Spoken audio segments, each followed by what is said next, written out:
So I'd look in the mirror while doing this. And let me tell you, people, I cried. It was so fucking weird and awkward and uncomfortable, but I did it anyway. I just kept saying, I love you just the way you are, Barb. I love you, even though it's painful for you to say, I love you, even though you don't want to do this. I just did it. And I didn't mean it at first. And I didn't believe it at first. And yeah, it was painful, but I just kept doing it. And I'm at the point now where I truly believe it. Hi, I'm Barb Nangle. I want to welcome you to my podcast, Fragmented to Whole: Life Lessons from 12-Step Recovery, where I help people heal their emotional, psychological, and spiritual wounds and make deep, lasting changes in their lives. I'm the founder and CEO of Higher Power Coaching and Consulting, LLC, where I coach people on how to develop healthy boundaries. On this podcast, I share my experience, strength, and hope from recovery. I don't support or endorse any particular 12-step recovery fellowship, and I don't claim to speak for any particular 12-step fellowship. I also don't believe that 12-step recovery is the only way to recover. You might need additional help. My hope is that you'll find my words concretely helpful in improving your life, whether you're in recovery or not. This is episode 136, Learn to Love Yourself. 16 Things I Learned About Self-Love and Recovery, Part 1. If I were to boil all of 12-step recovery down into one thing, I'd say that it has to do with learning to love yourself. When we're addicted, compulsive, numbing out, and dissociating from reality, it's because deep down inside, we don't love ourselves, or we don't know how to love ourselves. The process of recovery is the process of learning how to treat ourselves as if we are beloved, because we are. As someone who grew up in a dysfunctional family, what I was taught to do was abandon myself. And what's really ironic is the thing we fear the most is abandonment, and yet we abandon ourselves. And if you think about it, the opposite of self-abandonment is self-love. That is why self-love is so important. I heard once that we don't have to earn self-love, but we do have to put effort into claiming it. And we have to change our destructive or ineffective behaviors. And that's what recovery taught me that none of the self-help shit or therapy I did for years did. That taught me what my destructive behaviors were. I really had no idea what I was doing. I mean, I had some ideas of some of the basic things like smoking and drinking and stuff. But I really didn't understand all of the stuff I was doing that contributed to the dysfunction of my life. And I had no idea how dysfunctional my life was or my family of origin was. Now that I've learned to love myself, I can look back and see where I've put in that effort. I'm going to share a number of ways that I grew to love myself. And that doesn't mean by any means that this is an exhaustive list of all the things that one can do to foster self-love. These are just things that I personally have done. I'm only going to share the first 8 in this episode, and I'll share the last 8 in the next episode so that it won't be super long. Number 1, put down the substance. If you're addicted to a substance, one of the most important ways to start loving yourself is to stop putting that poison in your body. If you're compulsive, then you can begin loving yourself by stopping to act out on the compulsion. And of course, we need some kind of higher power to do these monumental things. I'm not trying to make it sound easy, but it has to start with these things, in my opinion anyway. But that's just the beginning. The rest of the items on this list are not necessarily in any kind of order. And I'm not suggesting that all of these things will work for you or that you should actually try all of these things. You need to do what works for you. Number 2, stop the self-judgment and self-criticism. I somehow internalized the belief that I wasn't supposed to have flaws and that if I was going to have them, I goddamn well better hide them. Learning in recovery that I am flawsome was a huge game changer for me. That is, I am both flawed and awesome. Those are not mutually exclusive concepts. I was trying to hide my flaws from people, and I'd get really defensive, and then I'd be a dick to them when they noticed my flaws. I came to understand in recovery that it is okay and normal to be flawed. It's human. That helped me to stop being so judgmental of myself. I was pretty judgmental of other people too, at least in my head, if not out loud. And when I stopped being so judgmental of myself, I stopped being judgmental of other people. And I also stopped being so afraid of being judged by other people. Because now I like me. So you liking me is a bonus now. I do have an episode specifically on getting over the fear of being judgment. It's episode number 6. I'll put a link to that in the show notes. So I'm not going to go into detail about how to do that because you can listen to that separately if you want. But letting go of the self-judgment and self-criticism is really important to coming to love yourself. Number 3 is reparenting. I did some reparenting work, but didn't understand that that was what I was doing at the time. I chose my favorite picture of myself when I was little and made a copy of it and carried it around. Or maybe I actually put it in my journal. I don't know. It doesn't matter. I looked at it every day and I organically developed a process of my own. And it started when I heard the song The Reason by Hoobastank on the radio. And I remember very specifically exactly where I was when I was driving, because at the next stoplight, I Shazammed it. And if you don't know what that means, Shazam is an app that you can use to identify the name and artist of a song, provided that that song is in their database. So you literally just tap the app while the song is playing and it listens and it uses some kind of magic to figure out, some kind of algorithm to figure out what it is. Anyway. When I heard the song, I was like, oh my God, that's my song. Because the words go like this. I found a reason for me to change who I used to be, a reason to start over new, and the reason is you. I'd play that song every morning and sing with it while I looked at that picture of me. And I did it for like a year, and it just sort of started organically, and it also kind of ended organically one day. And I didn't realize until maybe a year later, like, oh my God, that was me reparenting myself. The other thing that happened right around that same time is I came across the song Second Chance by Shinedown. I'd sing that right after The Reason. And in my mind, I was singing that song to my parents. These daily actions were my adult self telling my little self, listen, I am here. I'm going to show up for you. I'm going to change and I'm going to stop abandoning you the way that I have done my entire adult life.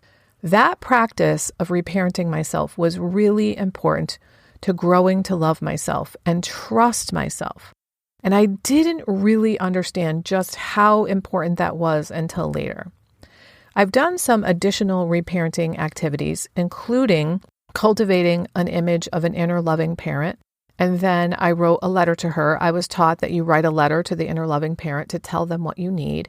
I had run across Pia Melody, who's one of the people who was on the forefront of the field of codependence. And I remember her saying that healthy parents nurture, affirm, and set boundaries with their children. And I was like, well, I better write that shit down because I did not know that. So when I wrote a letter to my inner loving parent, I said, I need you to nurture me, affirm me, and set boundaries with me. And then I also added, I need you to soothe me and comfort me and tell me that I'm a good girl. But most of the time for me, reparenting myself is just simply that I'm good and kind to myself. I'm going to call this one 3A, inner child work. It's connected to reparenting, but it's not exactly the same, which is why I'm calling it 3A. So I've also occasionally done some non-dominant handwriting, which is a way to tap into your inner child. So this is where I write to my little self with my dominant hand, which for me is my right hand, and then I respond with my non-dominant hand. And this is a way of connecting with my inner child. I've probably done this maybe 15 times. And I would say at least 3/4 of those times, something really profound and deep has come out in that writing from my inner child. I really don't understand how it works, but I don't give a shit because it works. and it's been really helpful.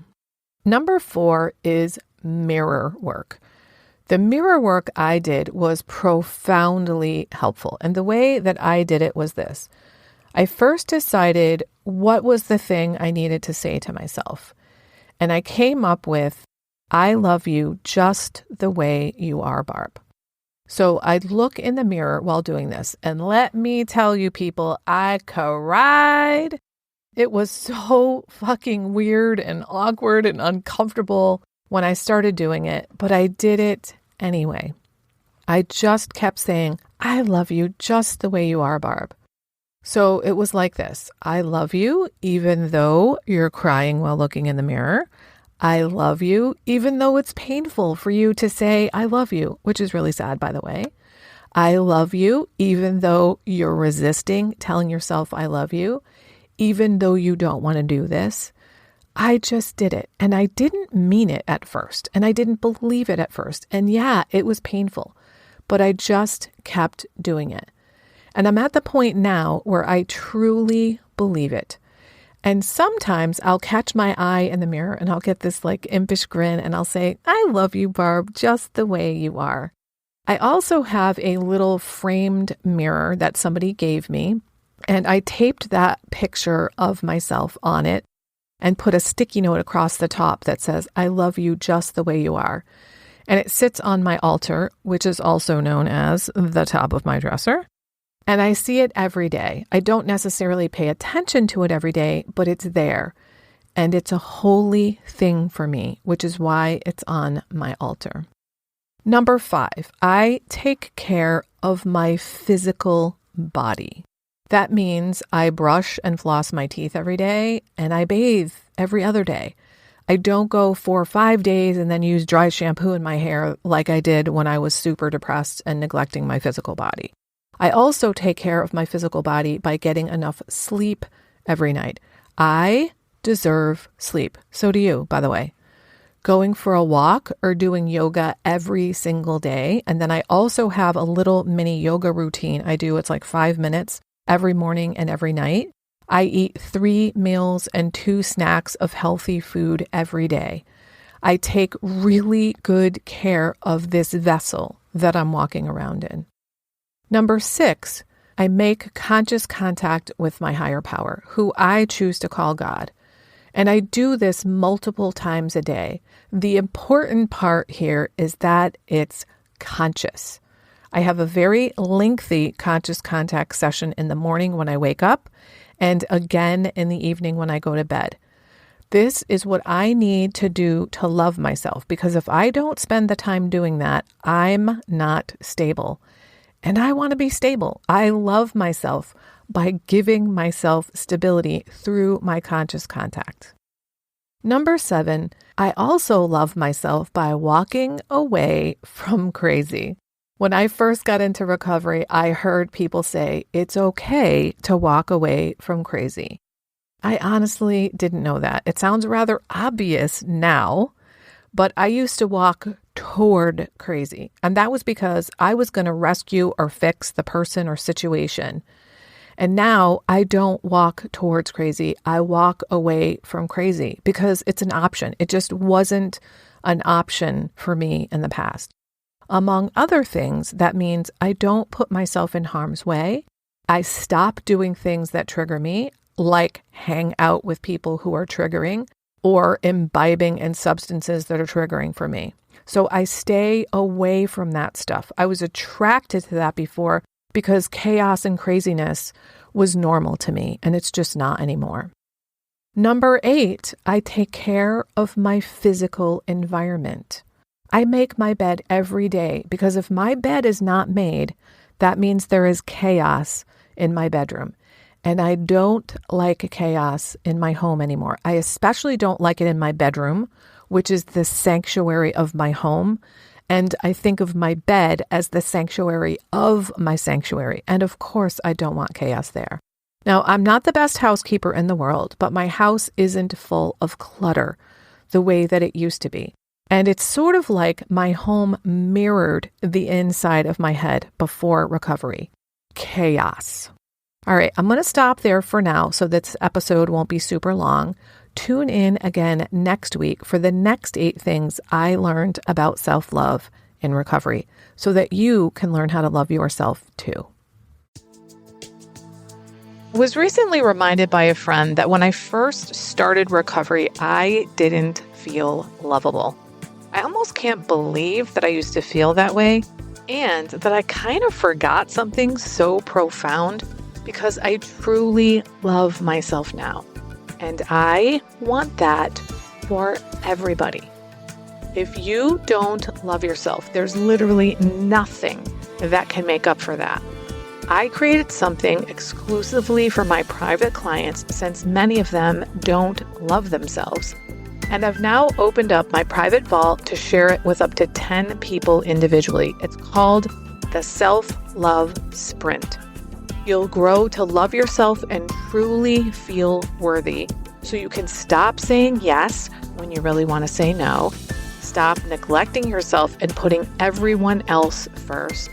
Stop saying all kinds of nasty shit to yourself. That is not what people who love themselves and feel deserving do. You'll stop being afraid that others will think that you're selfish for taking time to care for yourself. This is also for you if you don't really know who you are because you've always been such a fucking chameleon. Go to higherpowercc.com/love sprint. Remember, I'm only offering 10 of these, so don't wait. If you like this podcast, and I'm guessing you did or you wouldn't still be listening, then you're gonna love the other things I have to offer. If you'd love pre-released podcast scripts and episodes before anyone else gets them, or if you'd love access to content from my private vault that I developed exclusively for my private clients, which is like having a work session with me without me actually being there, go to patreon.com/higherpowercoaching. There are 3 tiers ranging from as low as $4 up to $24 a month. You'll also love my weekly newsletter, Friday Fragments, which has content very similar to the podcast. You can check it out at fridayfragments.news. That's fridayfragments.news. Please like and subscribe to my podcast on your favorite podcast outlet.